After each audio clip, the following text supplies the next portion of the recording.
Hi viewers, ఈ వీడియోలో మనం పుష్ప 2 మూవీ గురించి క్రేజీ అప్డేట్స్ తెలుసుకోబోతున్నాం. మరి లేట్ చేయకుండా వీడియోలోకి వెళ్ళిపోదాం రండి. పుష్ప 2 సినిమా ఇప్పుడు టాలీవుడ్లో హీట్ పెంచేస్తుంది. ఎప్పుడు విడుదల చేస్తారు మాస్టారు అంటూ ఫ్యాన్స్ డైరెక్టర్ సుకుమార్పై సీరియస్ అయిపోతున్నారు. బాహుబలి 2కే 2 ఏళ్లు పడితే పుష్ప 2కి 3 ఏళ్లు దాటిపోతుంది అని వేరే హీరోల సినిమాలు వరుసపెట్టి వస్తున్నా మాకు ఈ మెంటల్ టార్చర్ ఏంటి అంటూ ఫ్యాన్స్ సోషల్ మీడియాలో ఫైర్ అయిపోతున్నారు. బన్నీ కెరియర్లో దాదాపు 5 ఏళ్ల పాటు పుష్ప సిరీస్ కోసమే పోయింది. మరో సినిమా లేకుండా 5 ఏళ్లు ఆ సినిమా మీదనే ఉన్నారు.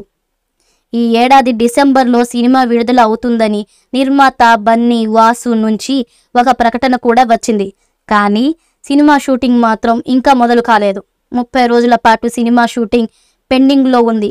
ఈ టైంలో మంచి జోష్ ఇచ్చే న్యూస్ వచ్చింది.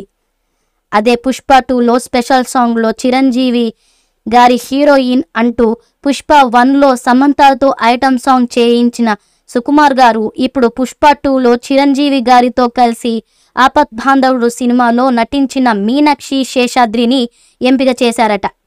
ఆమె వయసు దాదాపు 60 ఏళ్లు ఉంటాయి. 15 ఏళ్ల నుంచి ఆమె సినిమాలకు దూరంగా ఉన్నారు.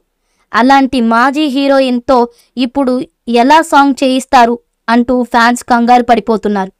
ఈ సాంగ్ను అనంత శ్రీరామ్తో కుర్రాలకు మతి పోగొట్టే విధంగా రాయించారట లెక్కల మాస్టారు. మరి బన్నీతో ముసలి హీరోయిన్ ఎలా స్టెప్పులు వేస్తుందో చూడాలి.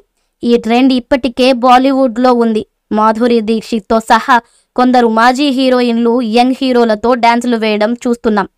ఈ ట్రెండ్ను ఇప్పుడు సుకుమార్ గారు తెలుగు జనాలకు పరిచయం చేస్తున్నారు. ఈ మూవీపై మీ అభిప్రాయాన్ని కామెంట్ బాక్స్లో తెలియజేయండి. ఈ వీడియో మీకు నచ్చితే లైక్ చేయండి, షేర్ చేయండి, కామెంట్ చేయండి. మరిన్ని అప్డేట్స్ కోసం మన ఛానల్ని సబ్స్క్రైబ్ చేయండి. అలాగే పక్కనే ఉన్న గంట సింబల్ని గట్టిగా టంగ్ టంగ్ అని కొట్టేసేయండి.